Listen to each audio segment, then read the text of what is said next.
The Democratic Alliance says Parliament is ignoring the State Capture Commission's advice on state capture control.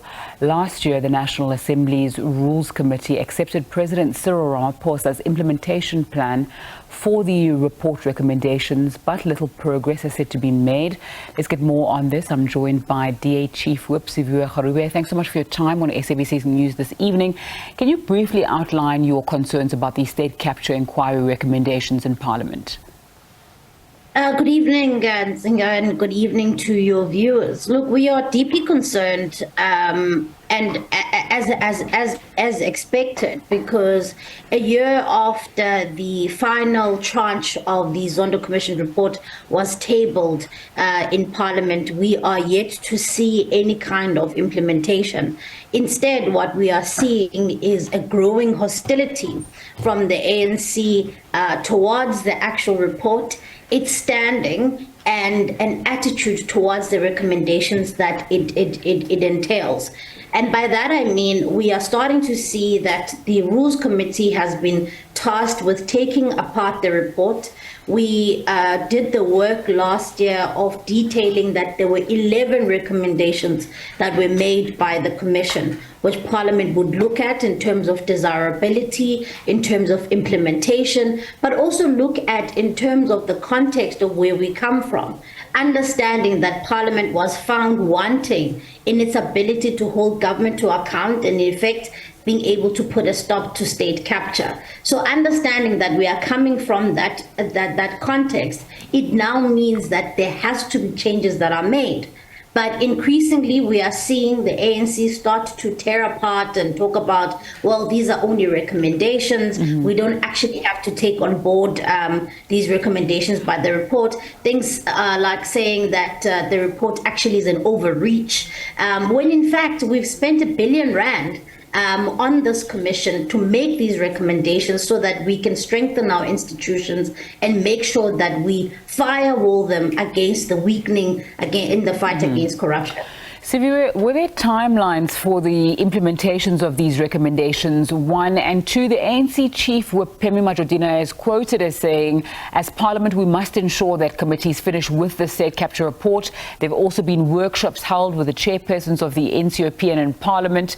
And the ANC is reportedly interested in even going overseas to see how other countries perhaps manage this and are consulting on that. That doesn't seem like people who don't want to proceed with recommendations. Maybe seems as people who are trying to be thorough. Would you not consider that? Not at all, because if one looks at, for instance, the work of the Rules Committee, so there were no concrete timelines really, Nzinga, except to say that the Rules Committee, which I sit on, was meant to go through recommendation by recommendation. And of course, any committee in Parliament is governed by the rules of numbers. And so, you know, some of these things are voted on.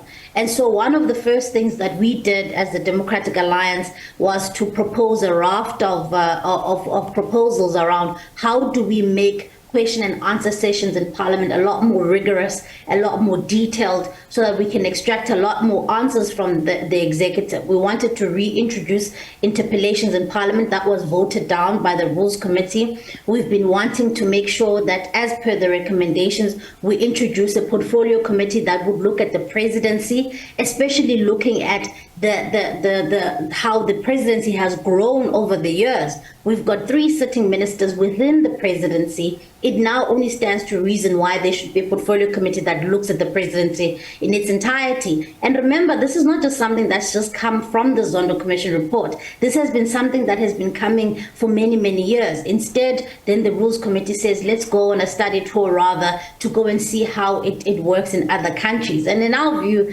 that's just a mere distraction, because the ANC is not interested in implementing some of these things. Another critical thing I think that would be of interest is that came very, very overt in the report was putting opposition members as chairs of portfolio committees. That was shot down in the Rules Committee. It was never entertained. And the view was, if people want to be chairs of committees, they need to go out and win votes. So what I'm trying to say is that there is a definite growing attitude against this report to say it has no standing. Number two, that there is a sense that this is an overreach and there's absolutely no interest. And you can mark my words, This report will come and go and will gather dust like every other review of Parliament's role, which we've had many in the past, and it's not going to change the way in which Parliament does its work. And it's a great shame considering how much money has been spent in the work that has been done in this report. All right, we'll follow that story and see what happens with the recommendations of that report. DA Chief Whip Siviwe Gwarube, thanks so much for your time on SABC News.